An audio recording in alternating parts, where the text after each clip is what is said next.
White people always go to water, but here by us, we're suffering from water. In the end, everyone in Cape Town could be left without water.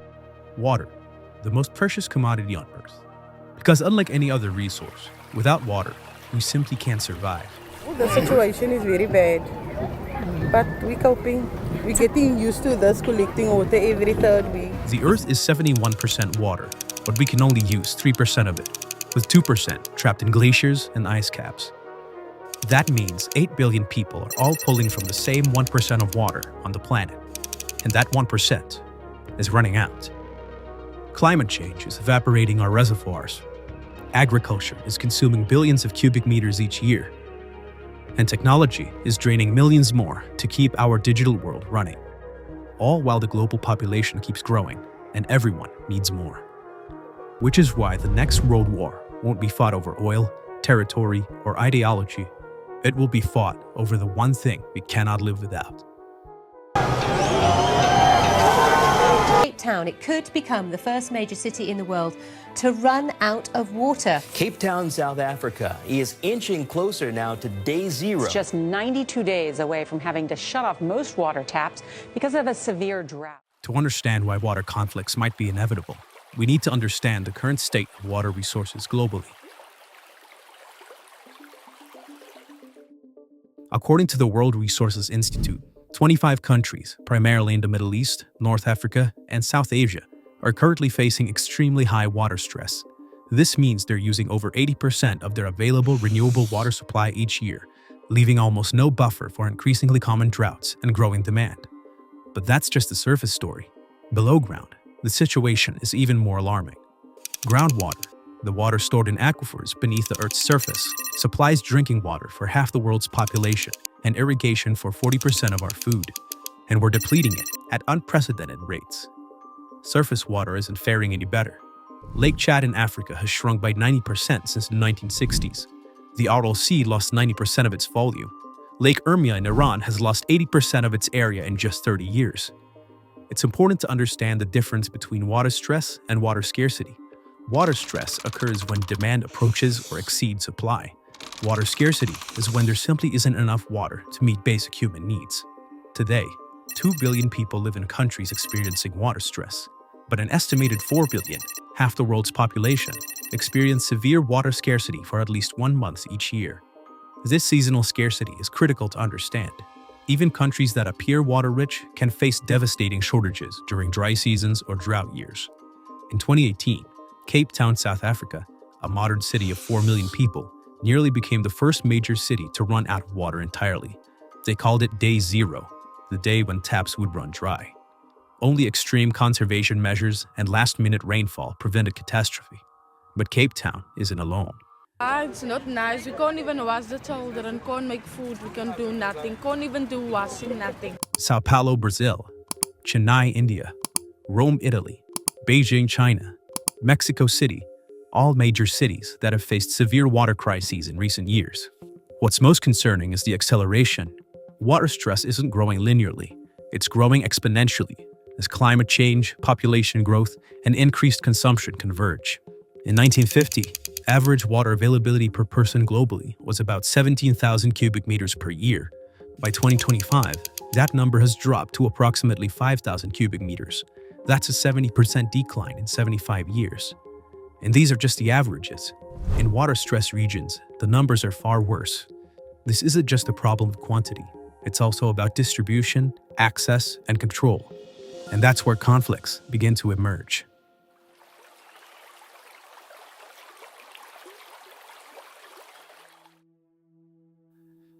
Water wars aren't a future threat. They're already happening. While they rarely make headlines in Western media, water-related conflicts are erupting with increasing frequency and intensity around the world. Let's start with one of the most significant flashpoints, the Nile River Basin. In 2011, Ethiopia began construction on the Grand Ethiopian Renaissance Dam on the Blue Nile, a massive hydroelectric project that will create the largest dam in Africa. For Ethiopia, the dam represents energy independence and economic development. But for Egypt, which gets 97% of its fresh water from the Nile, the dam represents an existential threat. Egyptian officials have made their position clear. President Abdel Fattah el-Sisi has called the Nile a matter of life and death for Egypt. As Ethiopia began filling the dam's reservoir in 2020, military tensions escalated. Egypt moved military assets closer to the Sudanese border. Ethiopia increased security around the dam. Sudan, caught in the middle, has shifted positions multiple times. Another critical hotspot is the India-Pakistan water dispute over the Indus River system. The Indus Waters Treaty of 1960 has survived 3 wars between these nuclear-armed neighbors, but it is now under unprecedented strain. India has built or planned over 200 dams on rivers that flow into Pakistan. While technically allowed under the treaty for non-consumptive uses, these projects give India significant leverage over Pakistan's water supply. Pakistan, already water-stressed, depends on the Indus system for over 90% of its irrigation water. Any reduction in flow is not just an inconvenience, it's a threat to national survival. In April 2025, India suspended the 65-year-old Indus Waters Treaty after a terrorist attack in Kashmir, accusing Pakistan of supporting cross-border terrorism. For the first time in history, India halted all cooperation. No data sharing, no flood warnings, no dialogue. India then restricted water flow on the Chenab River and conducted off-season reservoir flushing, violating treaty provisions. Pakistan called this an act of war, with officials threatening nuclear retaliation. Pakistan has repeatedly appealed for India to restore the treaty, warning of catastrophic impacts on its agriculture and economy. India refuses, demanding Pakistan permanently end cross-border terrorism first. Meanwhile, India is rapidly expanding its water storage capacity to divert more water from the Indus Basin, preparing for a future where the treaty may never be restored. This suspension marks a dangerous escalation, threatening one of the world's most enduring water agreements. Beyond these major flashpoints, localized water conflicts are erupting with increasing frequency. These are water reserves that we have collected. We have restrained from harvesting more than 1 crop per year in order to subsist and not run out of water. Now the government shows up and says they have to pay the United States. It isn't true. The issue of water is a boiling hot topic in this part of the country, and protests against the decades-old water treaty have been growing more and more violent in recent weeks. In Mexico, farmers have clashed with National Guard troops over water deliveries to the United States under a 1944 treaty. In India's Tamil Nadu state, villages have engaged in violent confrontations over diminishing groundwater, with several deaths reported in recent years. According to the Pacific Institute's Water Conflict Chronology, the rate of water-related violence has increased significantly in the past decade. What's particularly concerning is the shift from small-scale conflicts to tensions between nations. The pattern is clear. Water conflicts typically begin locally, then scale up as resources become scarcer and more strategic. These aren't isolated incidents. They're part of a global pattern, and they're accelerating. Water is everyone's heritage. Water doesn't belong to anyone. Water is for everyone in Chihuahua, for all Mexicans. That is why we're outraged, and this reaction from citizens is the result of this anger.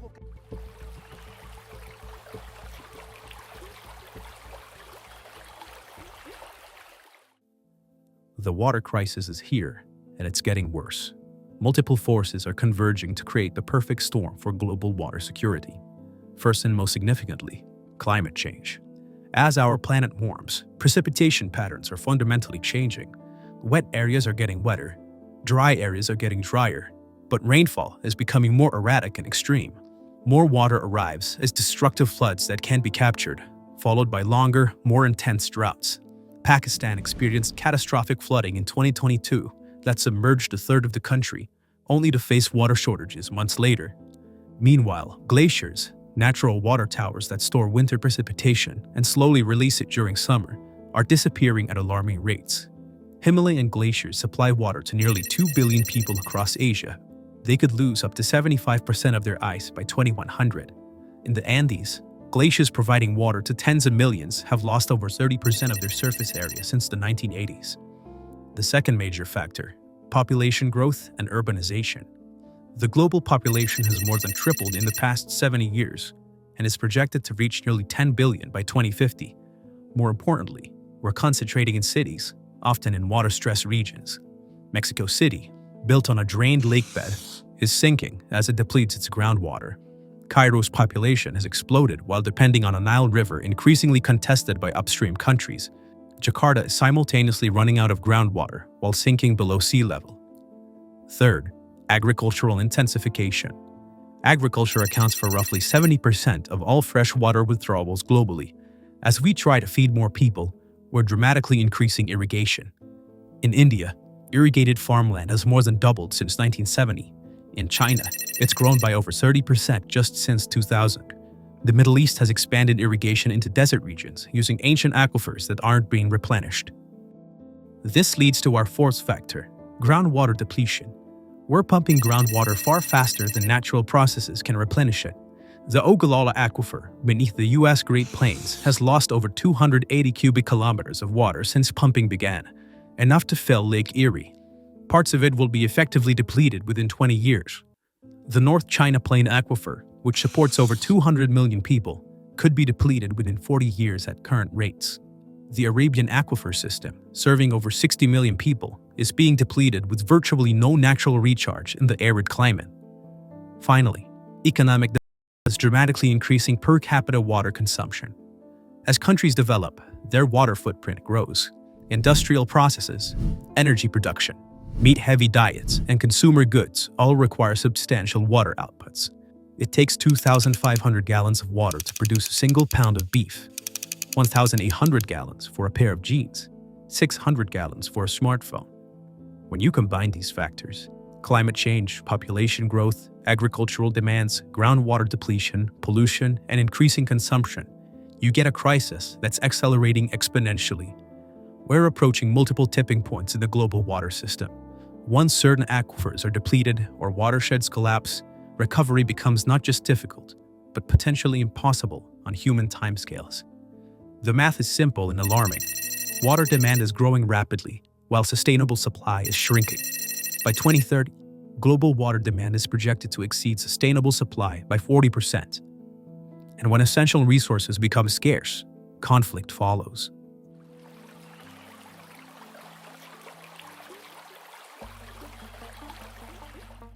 What will water wars actually look like in the coming decade?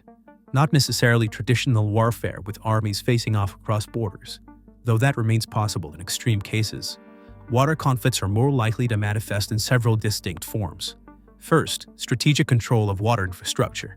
Dams, treatment plants, and major pipelines will increasingly be used as leverage in regional power struggles.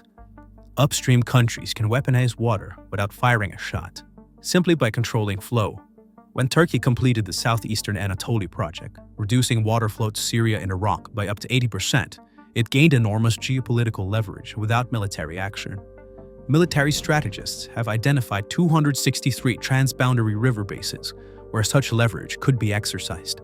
As water becomes scarcer, control of these choke points will become more contested. Second, internal conflicts over water allocation will intensify.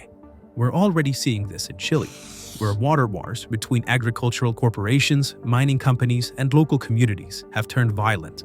As scarcity increases, water theft will become more organized and militarized.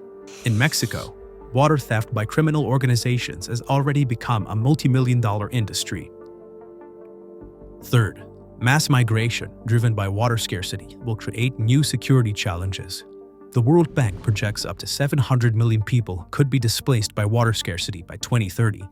These population movements will strain resources in receiving areas, potentially triggering secondary conflicts.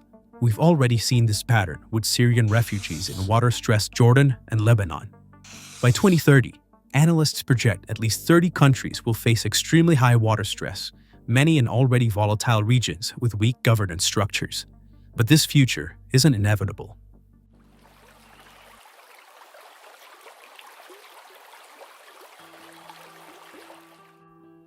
There are solutions to the water crisis, technological, political, and economic approaches that could help avert the coming water wars. Desalination technology is advancing rapidly, becoming more energy efficient and affordable. Saudi Arabia now gets over 50% of its municipal water from desalination, effectively drought-proofing its cities. Water recycling and reuse systems are proving highly effective. Singapore's New Water program now provides 40% of the nation's water needs through advanced purification of wastewater. Agricultural innovation offers enormous potential. Agriculture consumes 70% of global freshwater, but precision irrigation can reduce this by 30 to 70% while maintaining yields. Political solutions are equally important. Transboundary water agreements, while challenging to negotiate, have proven remarkably durable. The Indus Waters Treaty between India and Pakistan survived 3 wars.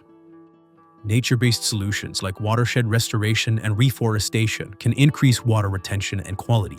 China's Sponge City initiative is transforming urban areas to absorb and reuse rainwater. The most successful approaches combine technological innovation, policy reform, economic incentives, and community engagement. No single solution will solve the water crisis, but together, they can make a significant difference. The water wars are coming, but they're not inevitable. With foresight, investment, and cooperation, we can navigate the challenging decades ahead without widespread conflict over this most essential resource. The question is whether we'll act with the urgency this crisis demands. Water has shaped human civilization from its beginning. Every great civilization rose near water sources. Many collapsed when those sources failed. Our ancestors understood water's fundamental importance. They built remarkable structures to capture, store, and distribute it. They developed governance structures to manage it fairly. Today, we face a water crisis unprecedented in human history, not because we lack the knowledge or technology to address it, but because we failed to prioritize it until now. The data is clear. The trends are alarming. The conflicts have begun. But this isn't a story with a predetermined ending. The water wars coming in the next decade aren't inevitable. They're a challenge we can still address if we act now. There are reasons for hope. When Cape Town faced its water crisis, residents reduced water consumption by over 50%, averting disaster. Innovation continues to create new possibilities. Atmospheric water generators can now pull drinking water from the air. Satellite monitoring allows precise tracking of water resources. But technology alone won't save us. Water isn't just a resource, it's the foundation of life itself. How we manage it reflects our values as societies and as a species. Will we treat water as a commodity to be exploited and fought over, or as a commons to be protected and shared? Will we continue patterns that lead to conflict, or forge new approaches based on cooperation? Water doesn't recognize the borders we've drawn on maps.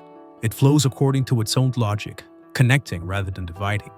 Perhaps there's wisdom in that we would do well to follow. The decisions we make in the next few years will determine whether water becomes the source of unprecedented conflict or the foundation of a more cooperative, sustainable future. The water wars are coming sooner than most people think, but with awareness, action, and shared purpose, they don't have to come at all. The choice is ours.